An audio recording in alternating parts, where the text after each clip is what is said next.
اللہ الرحمن الرحیم۔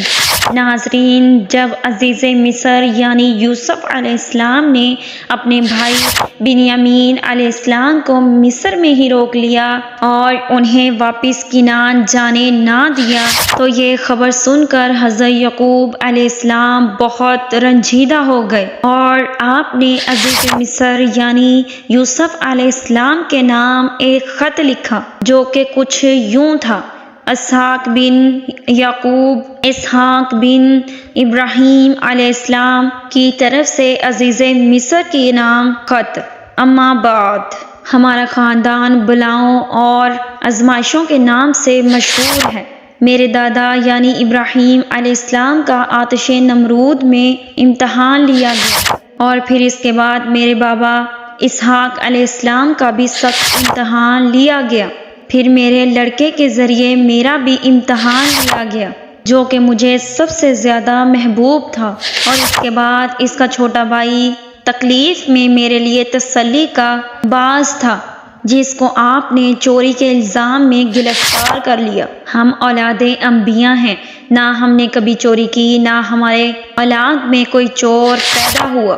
والسلام۔ پھر اس خط کو لے کے حضرت یوسف علیہ السلام کے بھائی مصر پہنچے۔ اس کے بعد حضرت یوسف علیہ السلام کے دربار میں حاضر ہو کر انہوں نے حضرت یعقوب علیہ السلام کا خط حضرت یوسف علیہ السلام کو دیا۔ حضرت یوسف علیہ السلام خط پڑھ کر کانپ اٹھے اور قریب تھا کہ آپ اپنے والد حضرت یعقوب علیہ السلام کی پریشانی دیکھ کر رو پڑتے۔ حضرت یوسف علیہ السلام نے اپنے بھائیوں سے پوچھا، کیا تم لوگوں کو یاد ہے کہ تم نے حضرت یوسف علیہ السلام اور اس کے بھائی بنیامین علیہ السلام کے ساتھ کیا سلوک کیا تھا؟ آخر کار حضرت یوسف علیہ السلام بھی رو پڑے اور کہنے لگے، نہیں، میں تمہیں اور اپنے والد کو مصیبت میں نہیں دیکھ سکتا۔ یہ باتیں سن کر برادران یوسف حیران اور پریشان ہو گئے کہ عزیز مصر میں ہمارے باپ کو اپنا باپ کیوں کہہ رہا ہے۔ تب ہی حضرت یوسف علیہ السلام نے اپنا راز آشکار کیا اور فرمانے لگے، میرے بھائیوں، میں ہی تمہارا بھائی یوسف علیہ السلام ہوں جسے تم لوگوں نے حسد کی بنا پر کنویں میں پھینک دیا تھا۔ حضرت یوسف علیہ السلام کے بھائیوں کے حواس باختہ ہو گئے۔ خوف اور شرمساری اور شرمندگی نے ان کی گردنیں جھکا دی، لیکن حضرت یوسف علیہ السلام نے اعلیٰ ظرفی دکھائی اور درگزر سے کام لیا۔ میں تمہارا بھائی ہوں اور ہم ایک ہی باپ کی اولاد ہیں۔ میں آج بھی تم لوگوں سے محبت کرتا ہوں۔ تم لوگوں سے مجھے کوئی شکوہ نہیں اور نہ ہی کوئی شکایت ہے، اور میں اللہ پاک سے دعا کرتا ہوں کہ اللہ پاک تمہارے گناہوں کو بخش دے، کیونکہ اللہ بہت رحیم و کریم ہے۔ جب حضرت یوسف علیہ السلام کے بھائیوں نے اپنے بھائی کی یہ اعلیٰ ظرفی دیکھی تو انہوں نے اپنی غلطیوں اور کوتاہیوں کا اعتراف کر لیا۔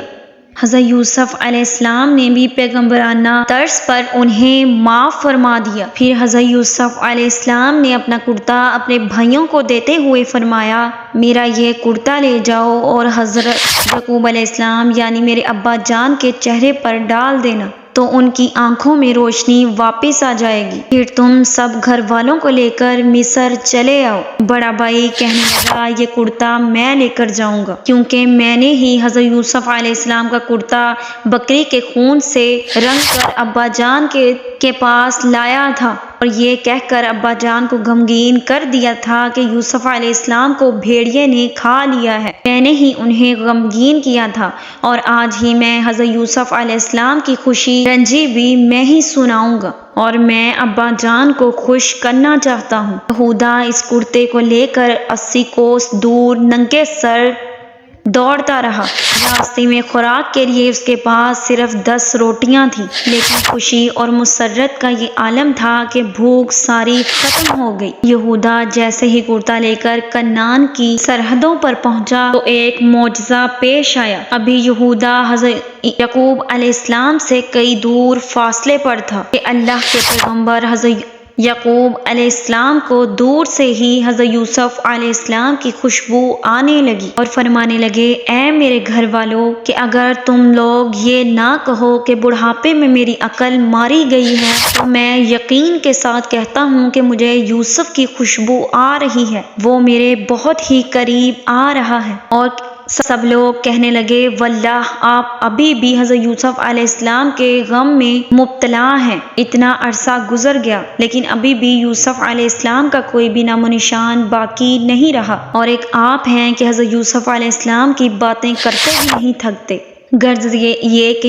غرض یہ کہ جب یہودا کنعان کی وادی میں حضرت یوسف علیہ السلام کا کرتا لے کر پہنچا اور یہودا نے حضرت یوسف علیہ السلام کے حکم کے مطابق پہران کو حضرت یعقوب علیہ السلام کے چہرے پر ڈال دیا، جس کی وجہ سے ان کی آنکھوں میں روشنی آ گئی۔ پھر حضرت یعقوب علیہ السلام کہنے لگے کہ دیکھو، میں اللہ کی جانب سے وہ بات جانتا ہوں جو تم نہیں جانتے۔ برادران نے یوسف علیہ السلام نے انتہائی شرمساری سے سر جھکاتے ہوئے حضرت یعقوب علیہ السلام کو سارا ماجرا بتا دیا۔ حضرت یعقوب علیہ السلام فرمانے لگے کہ عنقریب میں تمہارے لیے دعا کروں گا، بلا شبہ اللہ غفور الرحیم ہے۔ حضرت یعقوب علیہ السلام نے تہجد کے وقت اپنے سارے بیٹوں کے لیے دعائے مغفرت فرمائی اور یہ دعا مقبول ہو گئی، اور پھر حضرت یعقوب علیہ السلام پر وحی اتری کہ آپ کے صاحبزادوں کی معافیاں قبول کر لی گئی ہیں، لہٰذا حضرت یعقوب علیہ السلام اپنے اہل خانہ کے ساتھ مصر کی جانب روانہ ہوئے۔ حضرت یعقوب علیہ السلام نے اپنے گھر والوں کو جمع فرمایا، کل 72 یا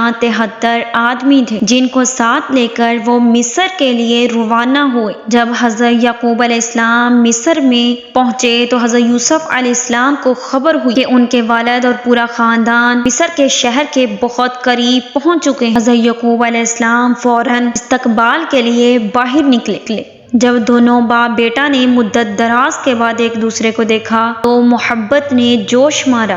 حضرت یعقوب علیہ السلام نے حضرت یوسف علیہ السلام کو سینے سے لگا لیا۔ باپ بیٹے بڑے ہی گرم جوشی سے ملے اور خوشی کے عالم میں دونوں ہی خوب زارو کتار میرے پہلے خواب کی تعبیر ہے، بے شک اسے میرے رب نے سچا کیا، یعنی میرے 11 بھائی ستارے ہیں، میرا باپ سورج اور میری ماں چاند ہے، اور یہ سب مجھ کو سجدہ کر رہے ہیں۔ اس واقعے کے بعد حضرت یوسف علیہ السلام کا تمام خاندان مصر میں ہی آباد ہو گیا۔ ناظرین، مجھے امید ہے کہ آپ کو میری ویڈیو اچھی لگی ہوگی۔ ویڈیو اچھی لگے تو ویڈیو کو لائک اور چینل کو سبسکرائب ضرور کریں۔